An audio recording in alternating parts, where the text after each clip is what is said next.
Hindi mapagkakaila at alam ng karamihan kung gaano kasikat ang Kilometer 90 welcome arch ng Infanta Quezon sa kahabaan ng Marilake dahil sa palikulikong daan ito na nasa ibabaw mismo ng kabundukan ng Sierra Madre na sinabayan pa ng kamanghamanghang tanawin na may bughaw na kalangitan at berdeng kapaligiran, dahilan para patuloy itong yakapin at tangkilikin ng mga katulad ko na naghahanap ng kakaiba at masayang adventure.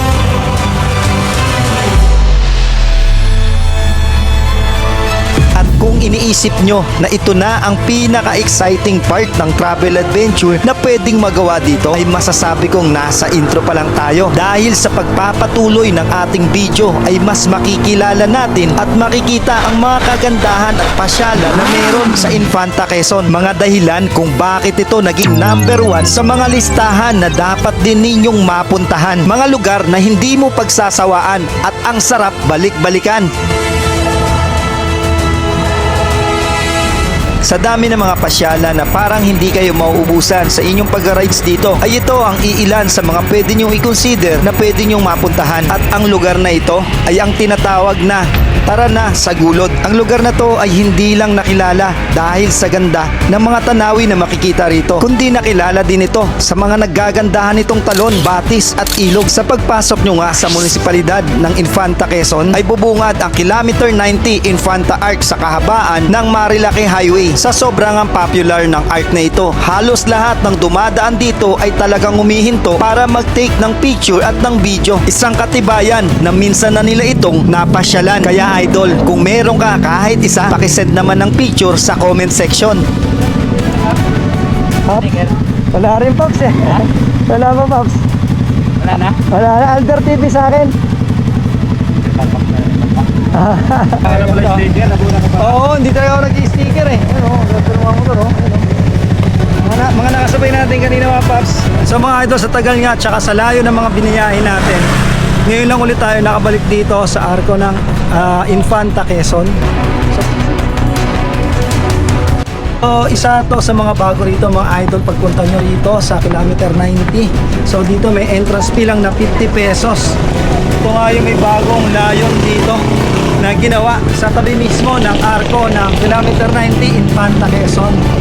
So sa dami nga ng pinuntahan natin tsaka sa layo, ngayon lang ulit tayo nakabalik dito sa Infanta.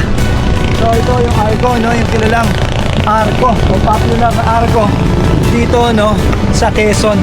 So dito nasa 80% lahat po ng dumadaan dito sa Marilake ay mga nakamotor, habang nasa 20 to 10% lang yung mga naka 4 wheels. So ito, may mga nagpipintura pa nga dito. Pwede ka palang pumasok sa loob ng leon na to. Yan. So yan, dito natin ha, magpasok tayo. Pinipintrahan pa siya ngayon. Soon may kita na yan. May pasok. May pasok ako ha, okay lang. Dito lang, tignan natin kung ano tsura. Ay, ang galing oh. Pwede kayo magpa-picture dito, nasa loob kayo ng mismo bungangan ng leon. So yun, sa mga magpupunta rito sa susunod pagkatapos na itong pinturahan, maganda na mag-take ng picture dito. Kasi nandito kayo sa loob mismo ng bungangan ng leon dito sa Infanta Quezon. Kung doon sa Baguio, pag napunta tayo ng Baguio, ando doon sa Cannon Road, yung tinatawag na Lion's Head. Dito po sa Marilake, sa tabi mismo ng arko ng Infanta Quezon, Kilometer 90, ay meron na rin ditong Marilake Lion's Head. Yan mga lods. So sa susunod na tayo aakyat sa taas. So hanggang dito lang muna tayo mga lods.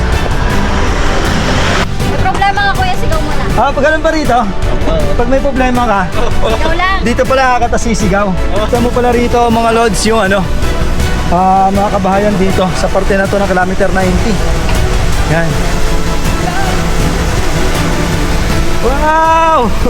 Kung may problema kayo, sigaw mo rin dito eh. So sabi natin, Meta, baka naman Meta.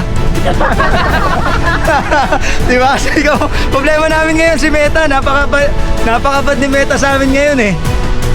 So halos lahat ng mga travel adventure is umiiyak kayo kay Meta. Kasi yung views, kahit nasa 500,000 followers ka na, ang views mo, hirap ka na sa 1K views. Grabe. So Meta, paramdam ka naman. Di na kami nagtatampo. Woo! Heads up, tama na. Oo nga pala, meron pa rin, may pahabol no, para kay NCAP. Oo nga eh, no? Taga saan kayo, sir? QC. QC. So, North Caloocan, QC, andito. So, shoutout natin sa mga North Caloocan dyan, mga taga QC. Shoutout po sa inyo.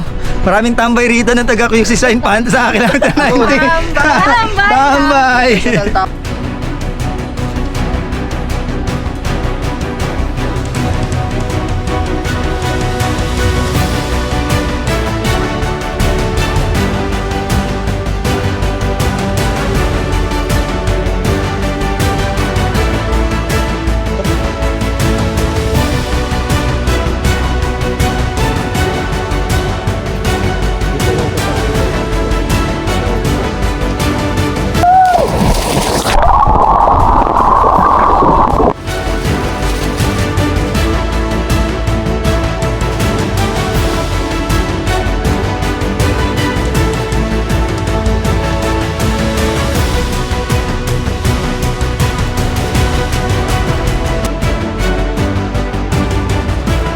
So mga idol, shoutout muna tayo kasi ano? Alejandrino Balanon po. Yun, no, na. Alta TV. Opo, namit natin Shoutout dito, namit natin dito sa Agos River. Taga saan, sir? Payatas po. Payatas pa si sir. Siguro nag-iibon din to. Ewan ko kung nagkakalapate. Hindi naman. Hindi naman. Mahilig lang mag-adventure. Yun, so si sir, ano? Alejandrino Balanon. Yun, ang hirap ano, si Sir Al na lang yan. Alejandrino. Yan. So, pauwi na kayo, sir. Pauwi na po. Ayun, no. Next time dito kayo mag-ano, sir, no? Maganda rito. Kila Ma'am MJ. Sir, thank you, ha. Wala lang akong sticker, eh. Salamat po. Sa susunod na lang, bibigyan ko ng sticker. sir. Ayan, sige po. Thank you po. Mga lods, ang ganda rito, sa tag 3,000 pesos, up and down na.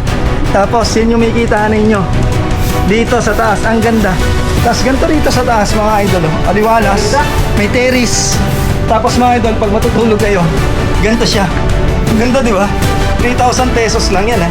Tapos ang dami ng mga outlet dito. Yan. Tapos ang taas din ng ano, ceiling. High ceiling siya. Tapos dito, bintana para kita mo yung sa labas. Yan, pwede kayong kumain dyan. May mga table. Tapos yun. Diba? 3,000 lang. Oo, oo.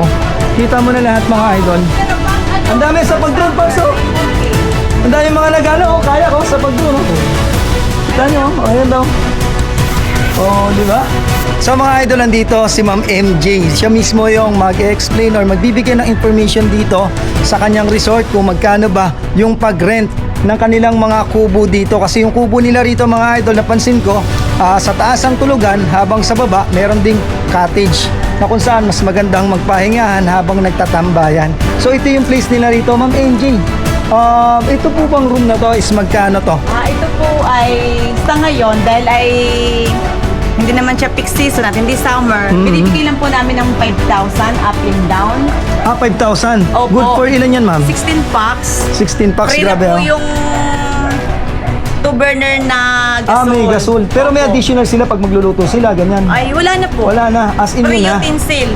Free na rin yung utensil, no? Oo, may Akalaan nyo. dalawang CR dito sa loob. May dalawang CR na rin. So mga idol, may dalawang CR na sa loob.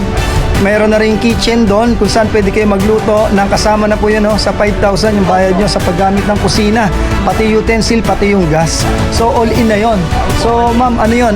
22 hours ba yun o 24 Baka hours? sobra pa ng 22 hours. So pag nag-stay sila rito ng umaga ng 7 a.m., anong oras po yung out nila? kahit Possible 12 p.m. ng pagkabukasan. akalain nyo, sigurado. Parang isa't kalahating ano yun, ha? No? Parang 2 days and 1 night na yun, mga idol, ha? Kasi magstay kayo rito, dumating kayo ng alas 5, alas 6, alas 7 ng umaga, kinabukasan, alas 12 pa kayo o 12 nun pa kayo mag-out. So talagang sulit pag nagstay kayo dito sa MJ Agos River Resort dito. So ito ma'am, yung pinaka ano ma'am, ito magkano to ma'am? Ito naman siya ay 3,000. 3,000 naman to. Good for ilan yan ma'am? 10 packs. Ha? 10 packs. 10 packs pero magkano ulit ma'am? 3,000. Sulit mga idol, itong isa 5,000 good for 16 packs, tapos itong isa na good for 10 packs is nagkakahalaga lang ng 3,000 pesos. Gagandahan kasi rito may mga lababo na, may mga utensils na rin, tapos may mga CR na rin. And then meron pa kayong cottage dun sa labas. Tapos pag gagamit kayo ng mga table and chairs dito sa labas tulad niyan, libre na yan ma'am. Opo. Libre na rin yan mga idol, kaya naman sulit na sulit yung pagstay nyo rito. Tapos itong isa ma'am, magkano to ma'am? Itong isang malaki din. 4,000 naman iyan. Good for 14 packs. 14 packs. So ito naman 4,000. So ibig sabihin ma'am, 3,000 to. Oo. Ito 3,000. Tapos ito ma'am 5,000. Tapos ito ma'am 4,000. So konti lang to mga idol ha. Ilan tong available na cottage yung ganito ma'am? Mali, 3 lang. Tatlo lang yan. Sa mga gustong mag-overnight, kailangan po is i-message nyo po para makapagpa-reserve kayo kay Ma'am MJ, no? Kasi tatlo lang po yung available. Kaya kung pupunta kayo rito, mas mainam na magpabuko po kayo ng mas maaga Yes. para po ma-reserve po ni Ma'am MJ yung mga kubo or room dito para sa inyo. Kasi tatlo lang po yung room, isang 3,000, 4,000, 5,000 pesos. Tapos lahat yun, pwede nyo magamit ang utensils. May sariling CR, tapos meron pang lababo. Kaya wala na kayong pati ihawan. Tapos lahat ng mga nakikita nyo rito, free parking na rin yun ma'am, tama? Yes, yan po ang parking. Oh, Yan. so doon, yung nagpark tayo kanina, nandiyan dyan. Tapos mga idol, kagandahan din, may piso wifi na rin dito. Kaya sa lahat ng mga work from home pero gustong gumala, the best na rin dito kasi ang lapit lang ng wifi. And then mga lods, pasok tayo sa loob. Pakita natin yung isang sample ni ma'am. Ito po, sir. Ayan, nakikita natin, mayroon na ring table dito mga lods. Tapos ang lawak dito sa baba. Tapos meron na ring lutuan. Yan, nakikita natin yung lutuan. Tapos meron gas yan. And then dito sa taas, ang tulugan. Pakita natin. Ito. Yan, pakita natin sa taas. So ito naman yung itsura pagdating dito sa itaas mga lods. Dito, meron ding magandang pahingahan. Ang ganda rito mga lods, oh. Kasi pag nandito na tayo sa taas, kitang-kita natin yung mga naliligo dun sa ibaba. Ito yung itsura. Yan. Kaya habang nag-relax kayo dito mga idol, habang nakaupo rito, pwede niyong pagmasdan yung mga naliligo doon sa mismong Agus River. Tapos kung sakaling gusto niyo na magpahinga, may mga room naman dito. Yan, ito yung room. Pwede na kayo matulog dito. Yan. So provided na rin electric fan, kaya wala rin problema. 24 hours din ang ilaw. May wifi na rin, kaya hindi na rin problemado pagdating sa internet. So yun lang mga idol, sa mga magpupunta rito, message nyo lang po ang MJ Agus River Resort. So nandiyan po sa screen ng ating video para po hindi na kayo maligaw at ma-scam. So message nyo lang po yan. Maraming salamat mga lods. So mga idol, nandito muli tayo sa Agus River. Dito mismo sa resort ni Ma'am MJ Agus River. Sa mga magpupunta rito, pwede nyong i-search sa Facebook yung kanilang Facebook page na MJ Agus River. Dito mga idol, pwede tayong mag-rent ng room. Yan. And then cottage, floating cottage. Meron din dito silang crystal kayak. And then meron din dito mga 10 pitch. So mga idol, tapos na nga tayo rito sa Agus River. Kasama natin walang iba kundi yung mga tropa natin. Road Adventure mga idol. Saan ka ba yan, idol? Idol! Yan. And then si idol, Nals Gala TV. Yo. Ganda rito. Misis niya. So ang ganda rito mga lods kasi pwede kayo rito magpaagos, magpaanod mula doon. Ano rin kayo hanggang dito. Make sure na naka-life vest kayo. And then mga idol, pwede kayo rito magkaya katulad nila. Yun, oh. Yan. Pwede kayo magkayak for only 200 pesos for 20 minutes, ganyan. And then dito floating cottage na to na pwede nating dalhin dito sa gitna, tapos dito kayo magtalon-talon, is nagkakalaga lang to ng 1,500 pesos. Kaya sulit na sulit mga idol pag pupunta kayo rito sa Agus River. No entrance fee, no parking fee mga idol, tanging cottage lang yung babayaran ninyo. Sa mga gusto mag-overnight mga lods, pwede kayo rito kay MJ Agus River Resort magpabook para po maka-reserve po yung mga kwarto ninyo sa halagang 3,000, good for 10 packs.